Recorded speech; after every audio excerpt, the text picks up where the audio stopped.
Hi guys, this is Squishy Bee.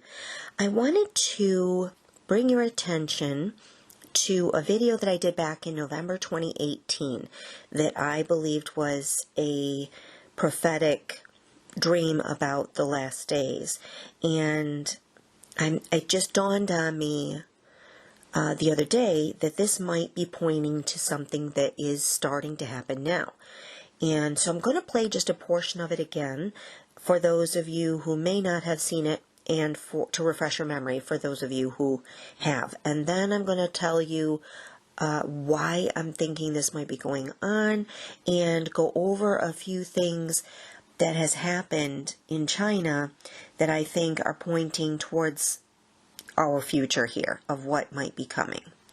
Okay, so let's just take a look at this video. I was driving home, and as I was driving, I went through this neighborhood, and then I came across this really big convoy of military vehicles, and they suddenly stopped, and they started yelling for me to stop and pull over, which I did, and then they drew their guns on me, and then the guy came running over to my window, and he knocked on the window with his gun, and then he yelled, "In or out, ma'am, in or out?" And I was like, "What? What's going on? What do you mean?" And he just repeated himself, "In or out, ma'am, in or out?" And I was like, okay, out, let me out. And then so they let me go, and they allowed me to pass through the convoy, and just as soon as I got on the other side, the trucks pulled sideways and blocked the road and made this barricade so that nobody else could get through. And then I watched, and I noticed all of these guys just started coming running out of their vehicles and ran up to each of the doors of the houses, and they just started kicking down the doors and taking families by force. And I just remember thinking, oh no, why did I pick out my family's in there, and I'm out here where I'm safe, and they're just going to get taken and killed probably, and what have I done? So then I woke up, and I remember being all upset that, again, this weird theme of me being taken to safety and people that I care about being left behind for terrible things. And I think, again, this is just God, pointing out that, we're going to be taken out of the way to safety very soon, and then all of these things are going to happen, and there's going to be some people left behind that we care about.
130,000 troops along the coast, as he reports, setting up what are called treatment centers and level 1 checkpoints, forming a visible military presence. So essentially, the effort to establish treatment centers is under military control and nationalized.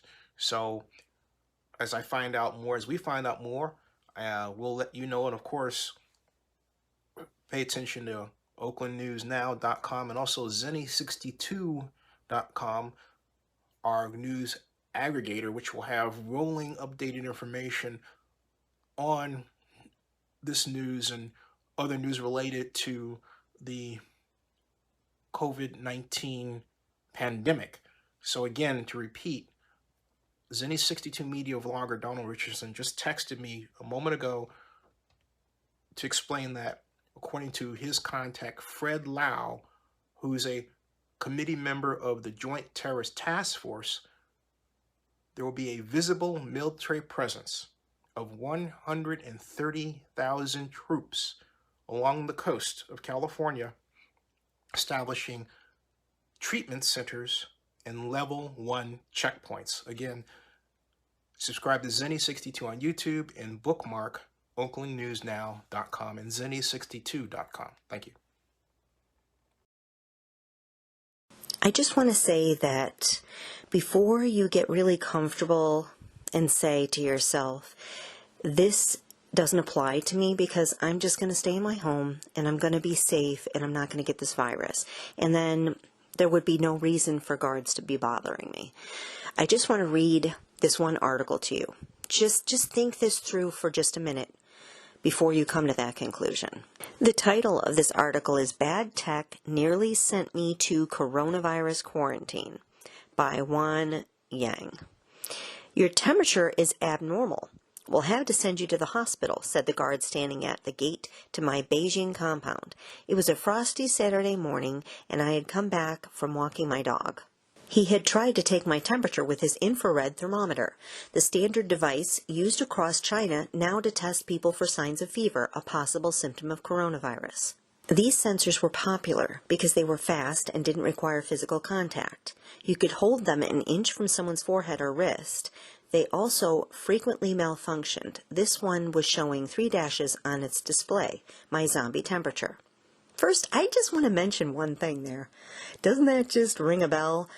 You could hold them an inch from someone's forehead or wrist. That just brings to mind the mark of the beast to me. It's going to be in your hand or your forehead. Not quite sure exactly the connection here yet, but just putting it on a shelf in the back of my mind. Anyways, moving on. I laughed awkwardly. Was the softly spoken elderly guard, who often inquired about my love life and complimented my dog, really going to ship me off to quarantine? I took a step into the compound. He moved to block my path. No, we have to resolve this. Your reading is abnormal. You can't go in.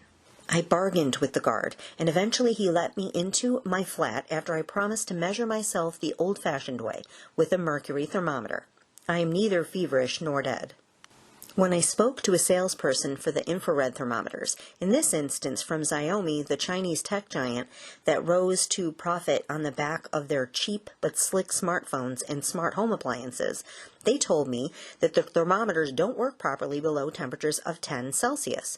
In Beijing's below-freezing winter, that made them useless outdoors. The problem is not just the technology, but its misapplication. The government's response to the coronavirus epidemics has turned Beijing into a theater of security.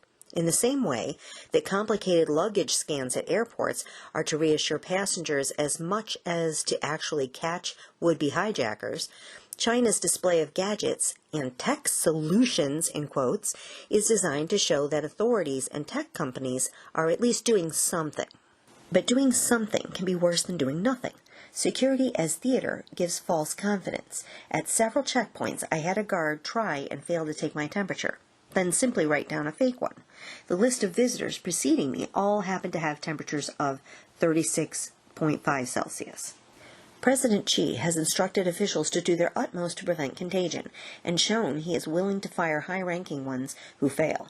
In response, local officials create paper trails and outsource their decision-making to unreliable instruments. If they stick to a bad process, they won't be blamed. False positives abound. The state telecoms carriers, which own the location data of hundreds of millions of subscribers, are now providing users with records of where they've been. This can be used to show the authorities you have not left your city, and specifically not been to Hubei, the province at the heart of the outbreak. Some subscribers were surprised to find that they had visited dozens of cities in one day, according to their location history. It turns out that they had taken a train journey and their phone had checked in with all of the cell towers on the way. This would incorrectly classify them as having visited coronavirus hotspots. Oh my gosh, does this not sound like what is happening right now? They're tracking everything we do. The more technology we have, the easier it is for them to find us. And you best believe that they're going to be using this during tribulation when they're trying to take people in, that they're going to make them choose who to serve. And if they don't choose to serve the Antichrist, they're going to be killed. Human rights are at risk too, since the government instructed local authorities to take in those who need taken in. That's in quotes, by the way. Health agencies have been exercising their quarantine powers. Videos of people being dragged from their homes by their armpits suggest some citizens disagree that they fall into that category. Oh my gosh, seriously, this is what I saw in my dream. It was people being dragged out of their homes. And I remember at the time thinking, our soldiers wouldn't do this. Why am I dreaming this? I mean, are we being invaded by some outside military? I was thinking, at the time, who would be able to come in here and take over our country and start going door to door to take people? I'm thinking, would China be able to do this? Would this be Russia? But then I thought, this looks like American soldiers. In this dream, it was American soldiers. And so I just wasn't sure what to make of this dream. But now, as we can see, it is American soldiers. It's the National Guard. The National Guard is taking people. I, at the time, thought maybe they were being taken, during tribulation for, to be given the option of to take the mark of the beast or be beheaded. But maybe I was just seeing this pandemic, and I was seeing people being taken to quarantine. At the time, I had no idea that there was going to be a pandemic. So it goes to show you, you never really quite know what these dreams are going to pan out to be. And God knows in His timing it'll be made clear. And I think that's happening now.